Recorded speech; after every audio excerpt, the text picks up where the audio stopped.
Welcome back, beautiful people, to another session of English with me and Mole in association with my tutorial. We're continuing with our NDA CDS crash course in English for 2025. Second examination to be held in September, second week. 10 weeks left. Pronounce हम लोग कर रहे थे, आधे pronounce कर चुके थे, 5 kind और 5 उसके तरीके बचे थे. जल्दी से रिवाइज कर लेते हैं बेटा. You were telling me, yes, Harshal. What are the pronouns? Very good.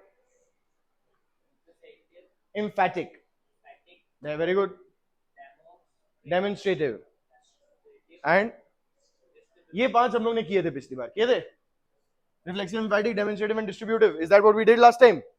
Who remembers personal pronoun? किस किस टाइप के होते हैं? Personal pronoun कौन कौन से हैं? ठीक है, वेरी गुड. तो आप टाइप्स बताएंगे उसके. सबसे पहले तो फर्स्ट पर्सन होते हैं ना. First person singular plural. Singular plural में आई है और वी है, पर आई के अलावा कोई और भी होता है क्या फर्स्ट पर्सन सिंगुलर? क्यों? प्रोनाउन दो तरह से यूज होते हैं ना, एक तो सब्जेक्ट के रूप में, एक ऑब्जेक्ट के रूप में. आई और वी तो दोनों सब्जेक्ट है. ऑब्जेक्ट की तरफ यूज होने वाला फर्स्ट पर्सन सिंगुलर क्या है? आई का क्या होता है? ऑब्जेक्ट. आई का ऑब्जेक्ट एम होता है. I love her, she loves. तो आई का ऑब्जेक्ट क्या है? मी. ऐसे वी का क्या है?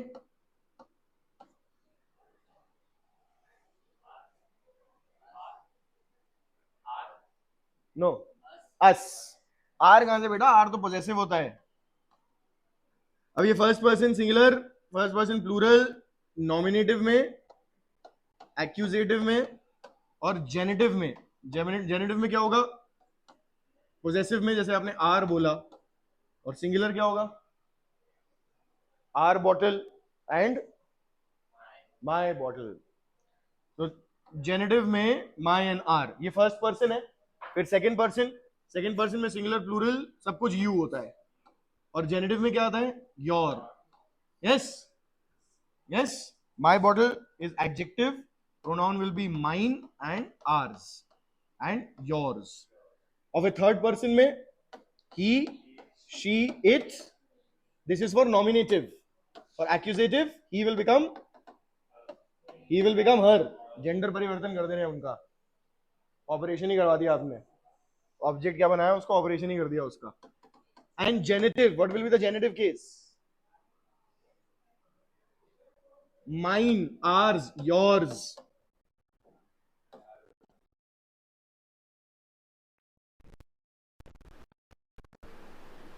मतलब माइन, आर्स और योर्स का जो कैटेगरी है उसमें थर्ड पर्सन सिंगुलर मैस्कुलिन के लिए हिमसेल्फ आएगा. ऐसा कह रहे हैं आप? एक बार वीडियो भी देख के आते ना अगर आज सुबह, तो भी हो जाता काम. जहां के हैं वहीं वहीं, जहां से आए वहीं पे जाएंगे वापस हम. कहा क्या हो रहा है भैया? एनीवे, चलो चलो. एनीवे, कोई बता. आपसे मैं पूछ नहीं, आप मुझे पता आप में से किसी को पता होगा, पर आप मुझे बता नहीं सकते क्योंकि लाइव तो है नहीं. Anyway, who will tell?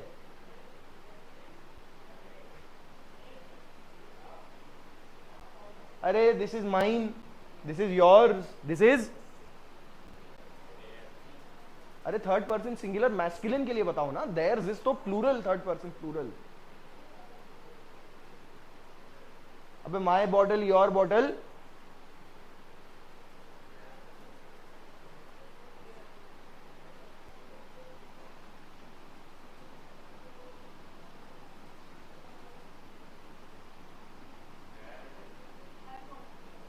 Her her तो फेमिनिन है बेटा. मैस्कुलिन क्या है?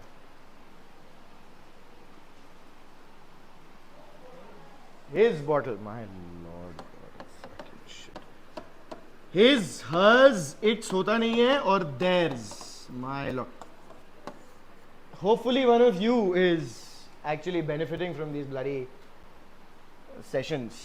Anywho, reflexive क्या होते हैं हम? फर्स्ट पर्सन सिंगुलर रिफ्लेक्सिव क्या है?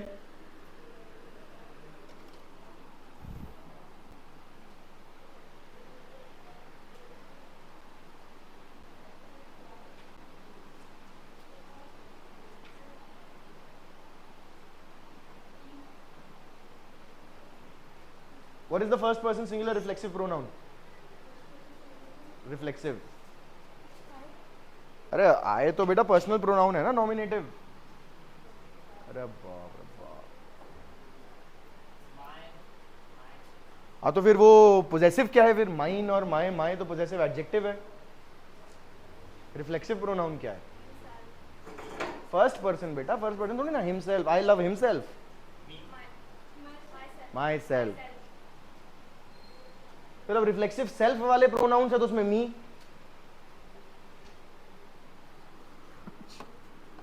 माई lord, what is first person plural?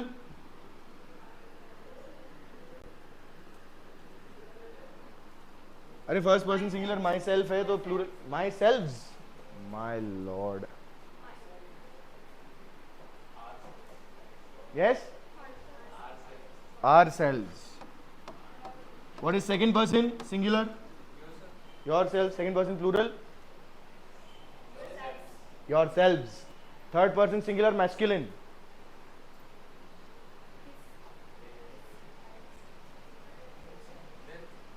Third person singular masculine बेटा, सिंगुलर मैस्कुलिन।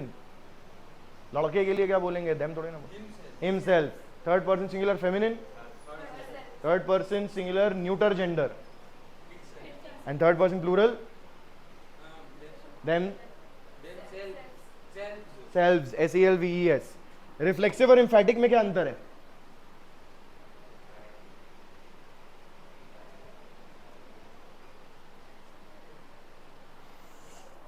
रिफ्लेक्सिव और एम्फैटिक में क्या अंतर है?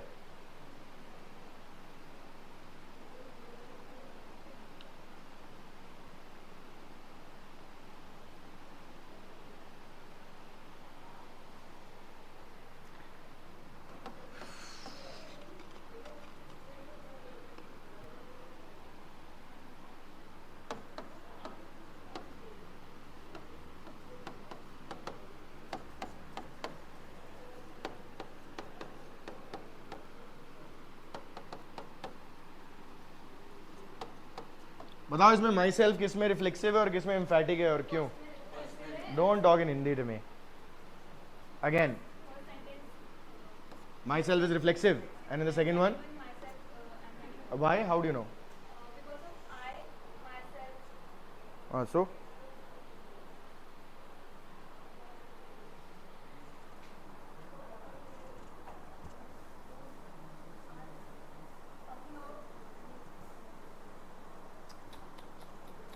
नो रिविजन हैपेंड, नो, कोई मतलब नहीं है क्या पढ़ाई की थी पिछली बार, फ्राइडे को क्या पढ़ा था, मजा आ गया पढ़ने में, आपने बड़ा अच्छा समझाया, मैं तो समझाता ही हूँ अच्छा।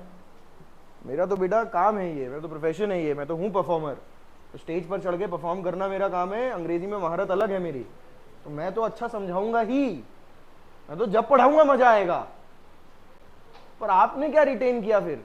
वीडियो शेयर किया मैंने, PPT शेयर की मैंने, प्रैक्टिस शेयर की मैंने। हाथ उठाओ अगर सबने, किस किसने उस वीडियो को देखा, PPT के थ्रू गया और प्रैक्टिस करी।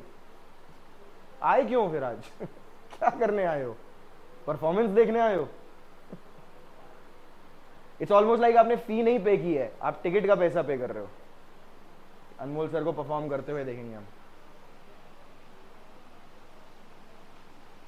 6 लोग बैठे हो यार, आप लोग किसी एक को भी नहीं बताए क्या अंतर बताया था पिछली बार इसके बारे में। It is preposterous. क्या पढ़ाऊं मैं आगे, किस आधार पर पढ़ाऊं मैं आगे? डेमोन्स्ट्रेटिव बताओ कौन कौन से होते हैं pronounce demonstrative?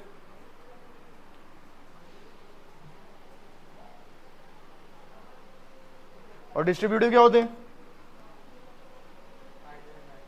Either neither, yes, either neither each, yes, very good. Demonstrative लिखा होगा कहीं, कुछ किया होगा, कुछ तो किया होगा यार, कुछ भी नहीं, कहीं नोट्स वोट्स भी नहीं है। This that these those such and the same, this that these those such and the same. What about emphatic and reflexive? Difference now. Okay, I'll tell you. Reflexive में it is acting as an object, it can be replaced by another object. You can say I love chocolates, but यहाँ पे it is not acting as an object. यहाँ पे आप replace नहीं कर सकते। यहाँ आप I chocolate saw it happen, it doesn't make any sense. Here it can be replaced by another object, it is acting as an object. Here it is only used for emphasis, not acting as a subject or an object. It is not acting as an object or a subject. Pronouns का काम क्या देखा था हमने शुरुआत में ना? They were either subjects of a finite verb, they were either complements of an intransitive verb of incomplete predication, or they were objects of transitive verbs or prepositions. This pronoun is neither a subject nor an object. It is just acting for emphasis. Yes, that is what it is. Anyhow, चलो आज हम बाकी के पढ़ेंगे 5 reciprocal, indefinite, interrogative, relative और exclamatory. अगली बार इस दयनीय स्थिति में आप आएंगे भी तो मुझे पता नहीं चलेगा क्योंकि प्रोनाउंस खत्म हो चुका होगा. मैं कभी कुछ पूछूंगा प्रोनाउंस के बारे में तभी समझ में आएगी मुझे आपकी स्थिति क्या चल रही है. Anyhow, indicate a mutual action relationship between individuals. Reciprocal क्या करते हैं प्रोनाउंस? जैसे हम बोलते हैं ना एक दूसरे को और आपस में, ये होते हैं रेसिप्रोकल प्रोनाउंस. एक दूसरे को बोलना होगा तो दो लोगों के लिए बोलेंगे, तब आप एक ही चीज यूज कर सकते हो, ईच अदर. और आपस में बोलना है तो दो से ज्यादा लोगों के लिए, उसको बोलेंगे हम वन अनदर. दे लव ईच अदर मतलब वो एक दूसरे से प्यार करते हैं. दे लव वन अनदर मतलब वे सब आपस में प्यार करते हैं. Make a sentence of your own. Let's see each other and one another. Somebody can make a sentence.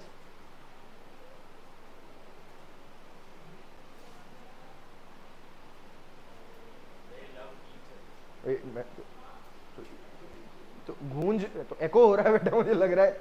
अब वापस आइए ध्वनि. love each other. All right. Two brothers fought with each other. Three brothers fought with one another. Do you see that? See that? Two brothers fought with each other. Three brothers fought with one another. ये difference है. Each other दो के लिए, one another दो से ज्यादा के लिए. बोलो और एग्जांपल्स दो. Anyone? They are, all of them are, they all नहीं बोल सकते हम. All of them are fighting. Say. All of them are fighting one another. With one another. एक दूसरे आपस में लड़ रहे हैं ना. यही बोलना चाह रहे हो ना आप? क्या बोलना चाह रहे हो? All of them are fighting each other नहीं कह सकते आप. All of them बोला है तो इसका मतलब दो से ज्यादा ही होंगे, वरना both of them बोलते हैं. Both of them are fighting each other. Or both, or they are fighting each other. The two of them are fighting each other. Right? Anyone else who wants to make it? Again? Both of them teaching each other. तो both of them teaching ये कौन सा tense है? Both of them teaching कौन सा tense है ये? Tense बताओ कौन सा ये? है? हाँ तो continuous, present continuous tense. Present continuous tense में ऑक्सिलरी कौन सा लगता है? Both of them teaching, he playing cricket. अरे प्रेजेंट कंटिन्यूअस में आईएनजी फॉर्म ही लगेगा. टीचिंग सही है, मेन वर्ब सही है आपका, ऑक्सिलरी गलत है. Both of them teaching are teaching. Both of them are teaching each other. Now से Both of them are teaching each other. फिर both of them teaching each other doesn't make any sense. It can make sense. Both of them teaching each other started fighting. मतलब एक दूसरे को पढ़ाते पढ़ाते लड़ने लग गए. You get it? Their teaching each other becomes, it's not a main verb then. Their teaching is the ing form acting as an adjective, present participle, which is modifying them. Both of them, comma, teaching each other started fighting. एक दूसरे को पढ़ाते पढ़ाते started fighting. Yes. All right. और बताओ कोई. each other का बता दिया. one another का somebody. both of them are teaching each other चलेगा. और बताओ. all of you should help one another. है ना? और बताओ.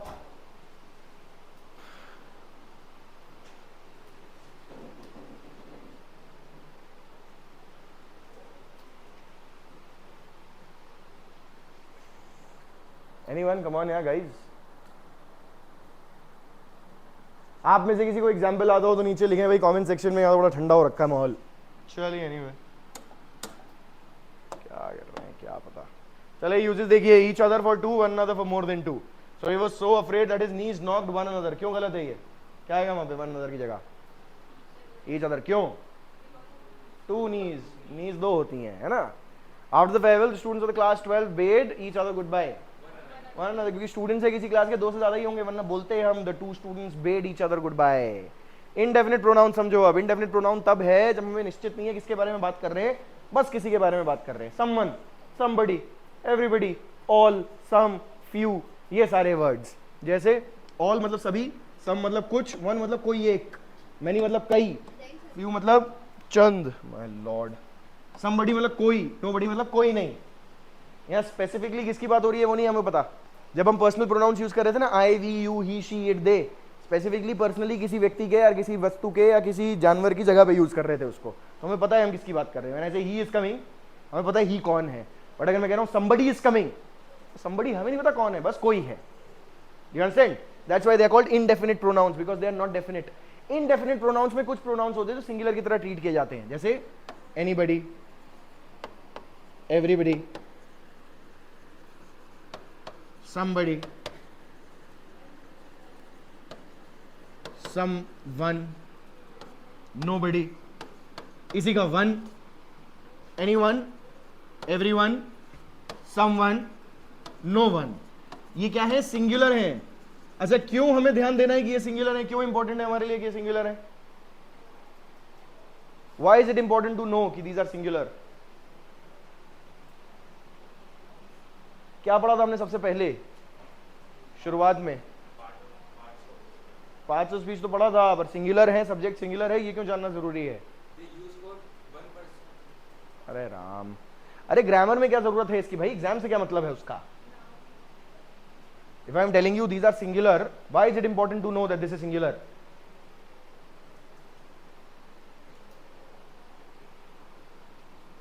ये आ गया सेंटेंस आपके पास।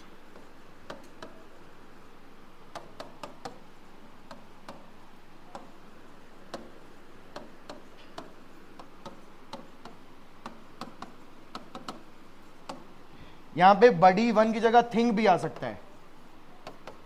Yes, some, everything, something, nothing.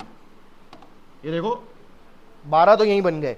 Anybody, anyone, anything, everybody, everyone, everything, somebody, someone, something, nobody, no one, nothing. Yes, ये सिंगुलर है। ये सेंटेंस आ गया आपके पास, everybody I know are good at something. क्या गलती है इसमें? ग्रामर करेक्ट करो, आइडेंटिफाई करो मिस्टेक। क्यों एवरीवन, क्यों एवरीबडी, क्यों गलत है? Everybody I know, everyone I know, same thing, चाहे बडी लिखाओ चाहे वन लिखाओ। क्यों आर की जगह इज क्यों लगेगा? कैसे पता आपको? क्योंकि एवरीबडी क्या है? फिर से पूछूंगा, अगर मैं बोल रहा हूं ये सारे सिंगुलर हैं, तो ये जानना कि ये सिंगुलर हैं क्यों इंपॉर्टेंट है?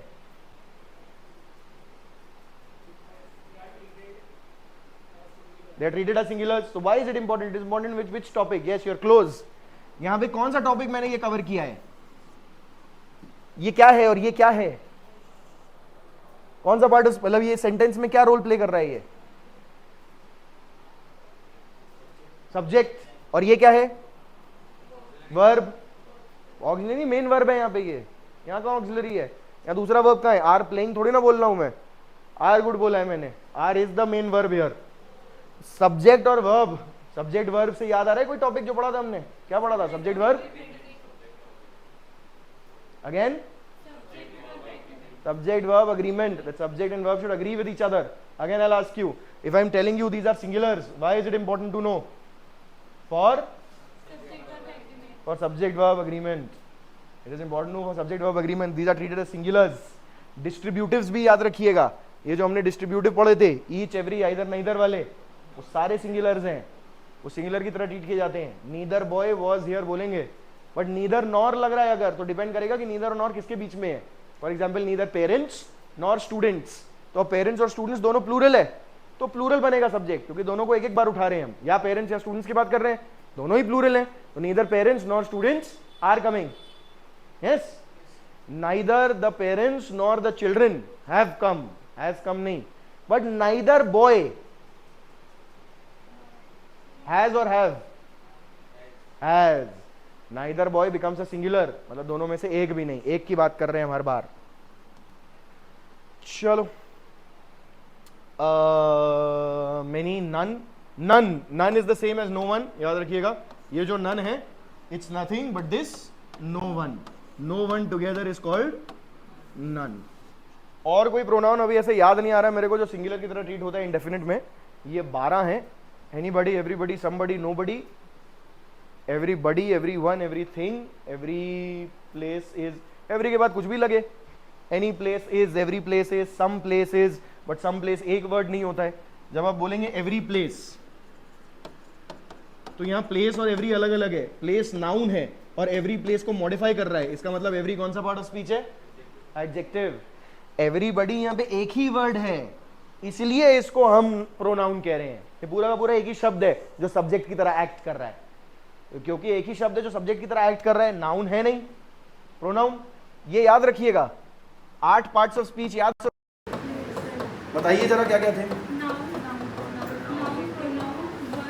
नाउन, प्रोनाउन, एडजेक्टिव पहले डालेंगे, है ना, क्योंकि ये एक थक्का बन जाता है नाउन, प्रोनाउन, एडजेक्टिव का, जो मिलके सब्जेक्ट बना रहे हैं। ऑब्जेक्ट भी बना सकते हैं, एडजेक्टिव बाद में भी आ सकते हैं, वो अलग बात है।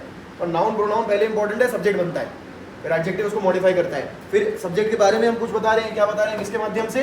वर्ब के माध्यम से। फिर इस वर्ब को मॉडिफाई कर रहे हैं, किसके माध्यम से? एडवर्ब के माध्यम से। उसके बाद हमारे अपने प्रेपोजिशंस में जो किसी नाउन या प्रोनाउन को जोड़ रहा है बाकी के सेंटेंस से। फिर हमारे कंजंक्शंस में जो दो सेंटेंसेस को जोड़ रहा है और अब कॉम्प्लिकेटेड आइडियाज हमें बता रहा है। और फाइनली हमारा एक स्टैंड अलोन इंटरजेक्शन है जो सिर्फ अकेला खड़ा रहता है, एक एक्सक्लेमेशन मार्क। याद रखिए, प्रोनाउन सीमित है, ये लिमिटेड है प्रोनाउंस, एक लिमिट ही है प्रोनाउंस की, इतने ही होते हैं प्रोनाउंस, इसके अतिरिक्त कोई नए ना जुड़ रहे हैं, ना नए कभी जुड़ेंगे। प्रेपोजिशंस, कंजंक्शंस सीमित हैं, ना जितने हैं उतने ही हैं, ना उससे ज्यादा होंगे ना कम होंगे, कोई नहीं ऐड होगा उसमें प्रेपोजिशन और कंजंक्शन में। आपकी वोकैबुलरी प्रोनाउंस में, प्रेपोजिशंस में और कंजंक्शंस में नहीं चलती है, और इंटरजेक्शन में भी नहीं चलती है, क्योंकि इंटरजेक्शंस भी लगभग लिमिटेड ही माने जाते हैं। आप नए नए बना सकते हो, पर एक जो मेन बेस माने जाता है, ouch, oho, alas, wow, bravo, hurray, oh, ah, all of these, aha, all of these are interjections. They don't mean anything. They're just words with a single exclamation mark by themselves, which are representing an emotion. जो आपकी vocabulary है वो है noun में, adjective में, verb में और adverb में mainly. Adverb में भी, adjective और adverb में भी सिर्फ adjective of quality and adverb of manner में। बाकी adjectives के जितने भी प्रकार हैं वो सीमित हैं, adverbs के बाकी जितने भी प्रकार हैं वो सीमित हैं। अभी करेंगे हम लोग आगे तो उसको समझेंगे। नाउन और वर्ब्स जो हैं इसमें आपका मेन दिक्कत फंसती है वोकैबुलरी की। नाउन में, वर्ब में, एडजेक्टिव सिर्फ एडजेक्टिव ऑफ क्वालिटी में, बाकी और कोई नहीं। एडजेक्टिव ऑफ क्वांटिटी लिमिटेड है, एडजेक्टिव एम्फैटिक एडजेक्टिव लिमिटेड है, demonstrative, interrogative, all of these adjectives limited. Only adjective of quality is कि हाँ बहुत सारे हो सकते हैं। फिर एडवर्ब में भी, adverb of manner only, adverb of frequency limited, negative adverbs limited, adverb of time, place limited. All of them singular adverbs are limited. The only thing that will be unlimited, not unlimited, infinite भी नहीं है, but which is vast is adverb of manners. तो ये pronoun और adjective quality को छोड़ के, adverb उसको छोड़ के, प्रेपोजिशंस और कंजंक्शंस जो लिमिटेड वाला पार्ट है आपको रटा हुआ होना चाहिए बिल्कुल, कि कितने एडजेक्टिव्स हैं, कौन कौन से प्रकार के हैं, कितने प्रोनाउंस हैं, कौन कौन से प्रकार के हैं, किस किस चीज़ के लिए यूज होते हैं, सारी चीज़ें ये बहुत क्लियर होनी चाहिए आपको। नहीं है तो भाई कहीं ना कहीं आपकी कमी है नोट्स लेने में, रिवाइज करने में, प्रैक्टिस करने में, क्योंकि भाई और क्या ही कर सकते हैं, है ना। बच्चों की तरह आपको बैठा के अब एक एक बच्चे को बैठा के काम करवा सकते हैं, पर वो उस उम्र में नहीं है। अब आप छठी में नहीं है, तीसरी, चौथी, पाँचवीं में ख़त्म हो जाता है वो काम। आपको भी याद होगा 5वीं तक एक क्लास टीचर होता है, छठी में आके सब्जेक्ट टीचर्स बन जाते हैं। दैट इज़ द रीज़न, क्योंकि 5वीं तक बच्चे को समझना होता है पूरा ऊपर से लेकर एंड तक कि वो काम कर रहा है और बैठा कर उसको काम कराना होता है। छठी से that is not how it happens. And then later on in college तो we don't even care mostly, बस कि बताया, समझे नहीं समझे अपने घर जाओ, भाई क्या करें। पूछो हम यहाँ पे और क्या कर सकते हैं यार। I can make myself available, I can give you all the matter data, I can teach you again and again and again. This course I am teaching for the 4th, 5th, 6th, I don't know how many times. उसके बाद भी if you are not able to answer some question, it's very pathetic, I would say. All right, anyway, interrogative pronouns. Interrogative pronouns, और फिर से again understand, I am working this for you as an extra batch. तो आपको जो भी confusions हैं अभी समझो वो यहाँ पे हैं, जो live लोग, आप 6 लोग जो बैठे हो। और let's see. Interrogative pronouns are pronouns which are used for interrogation, which are used for asking a question. ये भी सब्जेक्ट बन रहे हैं या ऑब्जेक्ट बनेंगे क्वेश्चन के। फॉर एग्जाम्पल सब्जेक्ट क्या क्या बन सकता है, देखो हु सब्जेक्ट ही बनेगा, who will only be subject, whose whom will only be object, who can only be a subject, whom can only be an object, whose, which and what can be all. They can be subjects and objects both. We'll see now. Who won the match? यहाँ पे बताओ who subject है कि object है? Obviously क्योंकि और कुछ हो नहीं सकता. और verb क्या है? One. और उसका object क्या है one का? The match. Who won the match? यहाँ देखो whom does she love? यहाँ subject क्या है? No.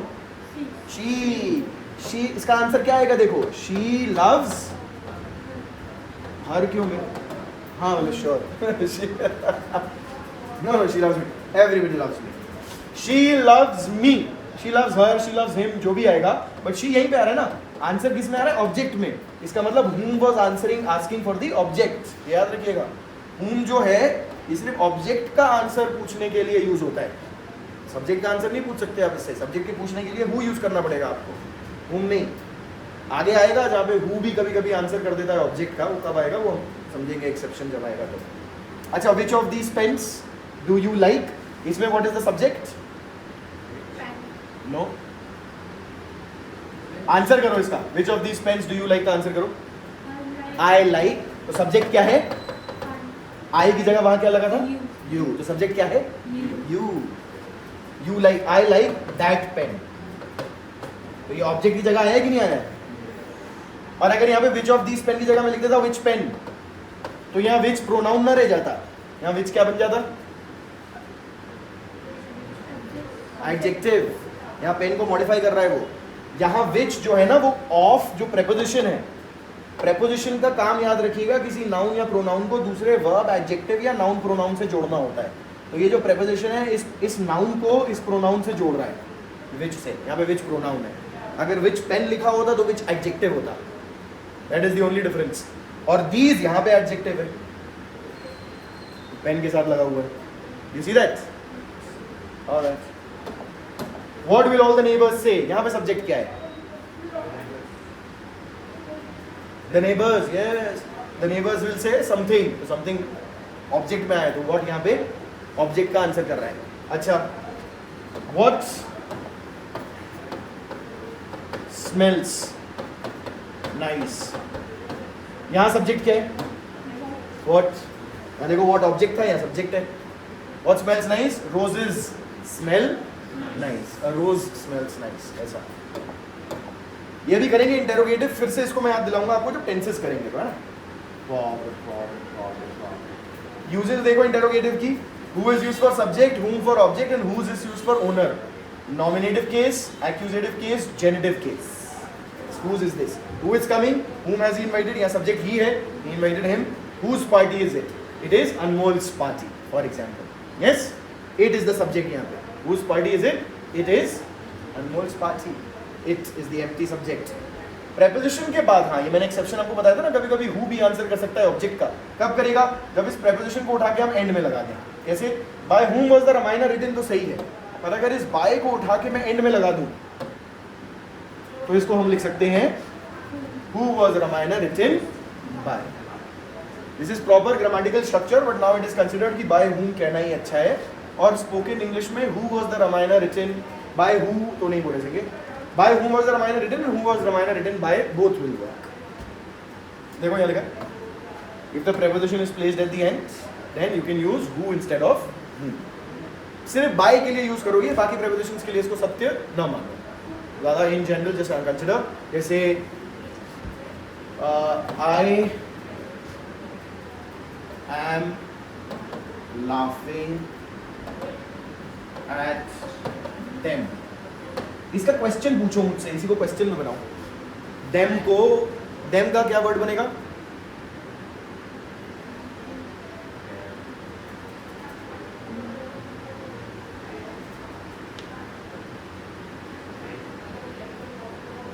अरे them is the object, no object case. अरे whose तो ओनर के लिए यूज होता है बेटा. ओनर की कौन सी बात हो रही है यहाँ पे? किसकी क्या वस्तु की बात हो रही है यहाँ पे? whom. और whom अकेला नहीं लगा सकते आप, क्योंकि Ramayana was written by Valmiki था ना, तो बाय भी था वहां पे. वो बाय लगा है यहाँ पे. देखो यहाँ पे कौन सा प्रेपोजिशन लगेगा? कौन सा प्रेपोजिशन है यहाँ पे? एट. तो आप सिर्फ whom नहीं लिख सकते, आपको लिखना पड़ेगा at whom are you laughing, या ये बस ये कह रहे हैं। अब ऐड को अगर बाद में उठा के यहाँ पे लगाओगे तो इस whom का who बनाना अभी सही ना समझो आप, सिर्फ बाय के लिए उसको सही समझना, ऐड के लिए नहीं। Because whom are you laughing at और who are you laughing at वैसे तो चलता है, but at whom are you laughing is the best way of saying it in grammar. At whom are you laughing? With whom are you going? किस में लगेंगे ये at with सारे intransitive verbs में, ट्रांजिटिव वर्ब में लगाने की जरूरत नहीं है। ट्रांजिटिव वर्ब सीधा ऑब्जेक्ट लगता है, कोई preposition नहीं लगता। चलो जब वर्ब्स करेंगे फिर से समझेंगे इसको एक बार। बताओ यहाँ पे क्या आएगा? Dash is your brother in your crowd, in this crowd, in that crowd बोलते हैं ना, दैट क्राउड। यहाँ पे पढ़ लो बेटा इसको पहले। चूज आउट ऑफ टू और मोर वी यूज विच, दो या दो से ज्यादा के चुनने अगर होता है हमें, दो या दो से ज्यादा में से, तो उसके लिए विच यूज करते हैं। Which is your brother,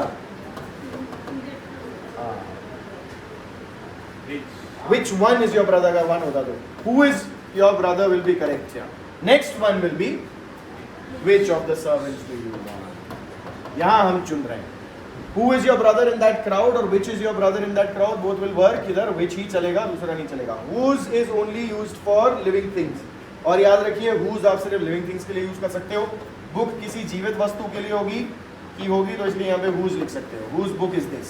but this is the flyover whose inauguration नहीं, फ्लाईओवर जीवित वस्तु नहीं है, तो उसके इनॉग्रेशन के लिए आप whose inauguration नहीं बोलोगे, आप क्या बोलोगे? This is the flyover, no, the inauguration of which, the inauguration of which, the inauguration of which was done by the transport minister, जिसकी इनॉग्रेशन, आपको इंग्लिश में ऐसे लिखना पड़ेगा, the inauguration of which, whose inauguration will not work. You got relative pronouns. Relative pronouns are the same as the interrogative pronouns, but now they are not being used to ask a question, but rather they are being used to introduce a subordinate clause. A subordinate clause either of adjective or noun. Like, this is the book which I like. तो ये which I like है, which जो book को relate कर रहा है, और ये कह रहा है कि which I like जो है पूरा modify कर रहा है book को, ये एक adjective clause है। जिन्होंने कंपाउंड कॉम्प्लेक्स सेंटेंसेस समझे थे वो ट्यूसडे वाले सेशंस में से, उनको समझ में आएगा। ये एडजेक्टिव क्लॉज है, विच एक रिलेटिव प्रोनाउन है जो रिलेट कर रहा है बुक को, वापस एंटीसीडेंट बन रहा है बुक उसका, और एक एडजेक्टिव क्लॉज है जो मॉडिफाई कर रहा है बुक को, बुक के बारे में बता रहा है। कौन सी book? This is the red book, this is that book, this is this book नहीं, this is the book which I like. And also this is the lady who encouraged me, same, who encouraged me is acting as an adjective clause modifying lady. So now who, which, these are not asking questions, these are used to relate back to a noun and tell more about that noun. Yes, and that noun is called the antecedent. जिस noun को वापस relate कर रहा है उसको antecedent बोलते हैं। एक example देखो question का, they told us about the woman dash, बताओ क्या आएगा?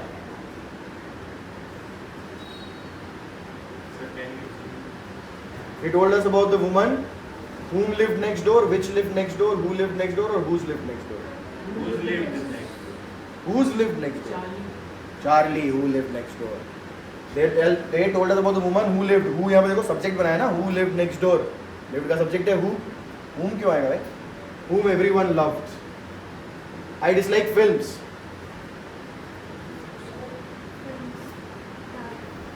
That have sad endings. Yes. Alright.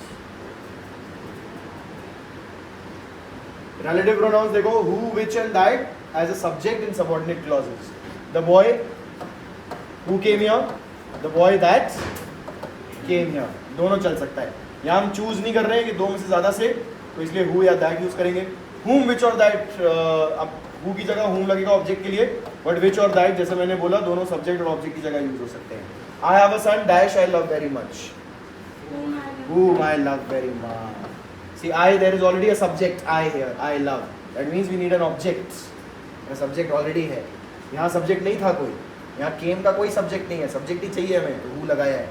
यहाँ love का subject already है I, इसलिए whom I love. अगर दो antecedents हैं, एक आदमी है और दूसरा कुत्ता है, तो भी आप who use नहीं कर सकते फिर। क्योंकि एक कुत्ता है, कुत्ते के लिए हु यूज नहीं कर सकते, who can only B use for people, you will use the man and his dog, that I saw.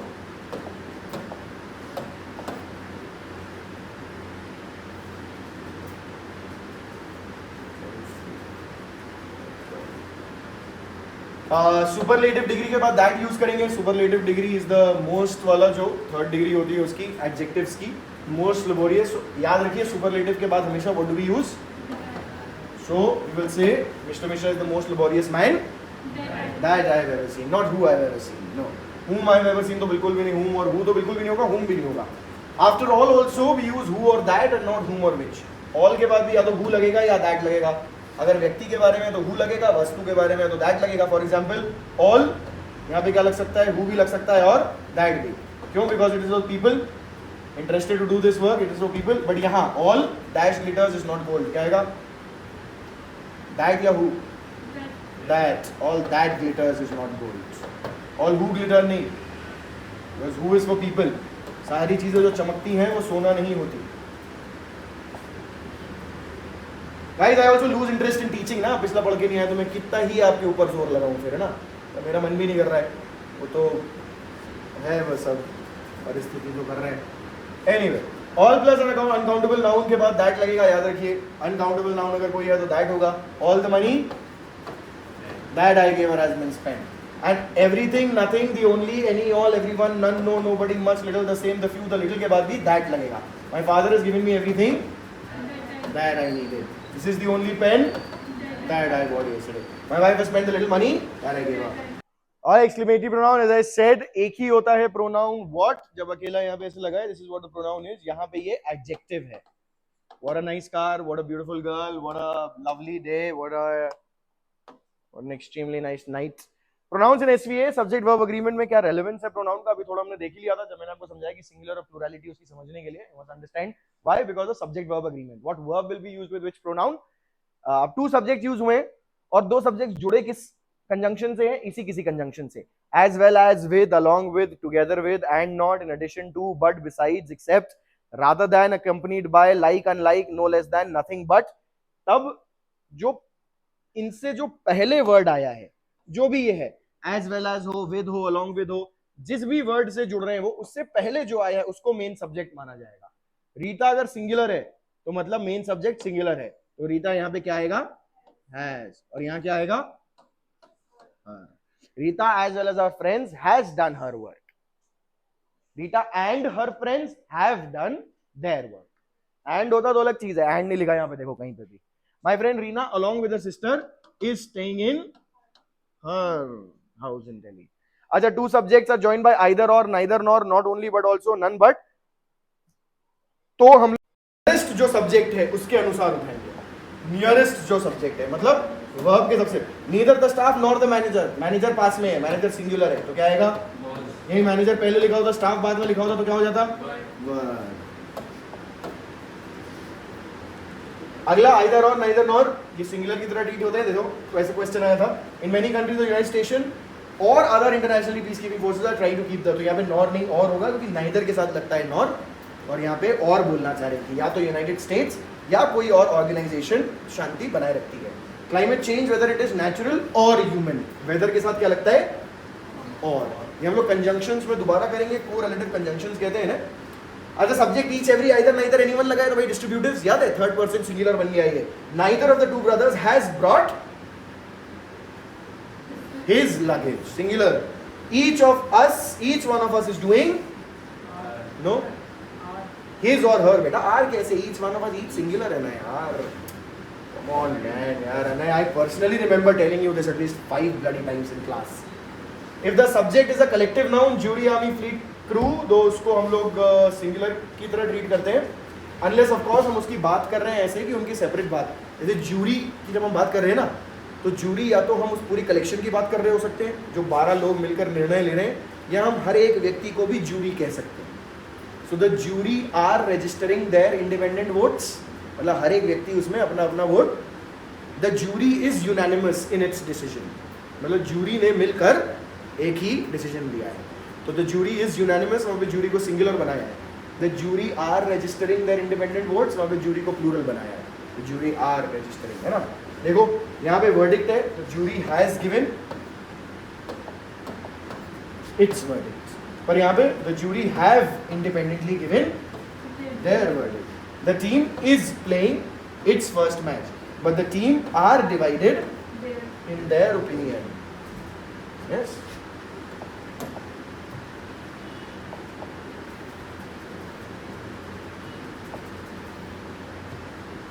चलो anywho सब्जेक्ट अगर दो नाउन से जुड़ा है, एंड से जुड़ा है, तो ऑब्वियसली वो प्लूरल बन जाएगा। Ram and Shyam do their work होगा, ये है ना, डू लगेगा यहाँ पे क्योंकि Ram and Shyam is plural now. और द सेक्रेटरी एंड ट्रेजरर, अगर द सेक्रेटरी एंड ट्रेजरर लिखा है, यहाँ पे द फिर से नहीं लगा ट्रेजरर के पहले, इसका मतलब ये एक ही व्यक्ति है, एक ही व्यक्ति सेक्रेटरी है और वही व्यक्ति ट्रेजरर है। अगर मैंने द सेक्रेटरी द ट्रेजरर लिख दिया, इसका मतलब ये दो व्यक्ति हैं, एक व्यक्ति सेक्रेटरी है और दूसरा व्यक्ति ट्रेजरर है। तो यहाँ पे क्या होगा, सेक्रेटरी एंड ट्रेजरर डज आएगा, सिंगुलर डज हिज, और यहाँ पे डू मेक सेंस। ये द का याद रखना वही सिस्टम। पोजेसिव देखो, एवरी और एवरी यूज हो रहा है, अगर चाहे एक से ज्यादा के लिए भी यूज हो रहा है वो सिंगुलर ही, तो every soldier and every sailor was in his place, each every treated as singular. Many a या मेनी एंड, इसके बाद हमेशा सिंगुलर आता है और ये ट्रीटेड भी as a singular. Many a soldier होगा कि सोल्जर्स, सोल्जर सिंगुलर आएगा बेटा, प्लूरल नहीं आएगा मेनी अ के बाद। और ये पूरा का पूरा भी सिंगुलर है, तो हैज होगा कि has met his death in the battlefield. Remember that, many a, ये आ जाता है क्वेश्चन, कई बार आया है और आ जाएगा, मतलब रिपीट आता रहता है ये यार, अगले एक दो पेपर्स के बाद it keeps getting repeated some of these things. ये तो सब्जेक्ट वर्ब एग्रीमेंट के दो चार क्वेश्चन तो आते ही आते हैं किसी न किसी तरीके से, 50 में से वो तो आएंगे ही। Each of, either of, neither of, हमेशा एक उसके बाद प्लूरल आएगा। ईच ऑफ मतलब दो में से एक, तो जो दो है वो तो प्लूरल ही है। आइदर ऑफ, नाइदर ऑफ भी मतलब दो में से एक, दोनों में से एक भी नहीं। ईच ऑफ मतलब सब में से एक, अब सब में से एक अगर बोल रहे हैं, सब में से हर एक, सब में से हर एक बोल रहे हैं, तो सब में तो प्लूरल ही हुआ ना। तो each of the boys, but each is treated as a singular, so as his own notebook. Singular subjects. We use the before the noun after each of the boys. तो the boys होगा, each of boys नहीं होगा, each of the boys होगा, each boy होगा। और जब मैं each boy बोल रहा हूँ तो each adjective है, जब मैं each of the boys बोल रहा हूँ तो each pronoun है, ठीक है। Distributive pronouns, distributive pronouns also the same, each, every, either, neither वाले जो हैं they will be treated as singulars. And if each is used after the subject, then we place it between the subject and the auxiliary verb. Subject के बाद पहले each आएगा, फिर have आएगा। We each have advised him. We have each advised him नहीं, we each मतलब हम सब ने। Both is used for two things, both of the two students, but both is not used in negative. आप both of them are not going नहीं बोल सकते, आपको यहाँ पे neither use करना पड़ेगा। Neither of them, neither of them, अरे auxiliary क्या होगा बेटा? Neither of them going, neither of them are, neither is singular बेटा। Neither of Is, neither of them is going.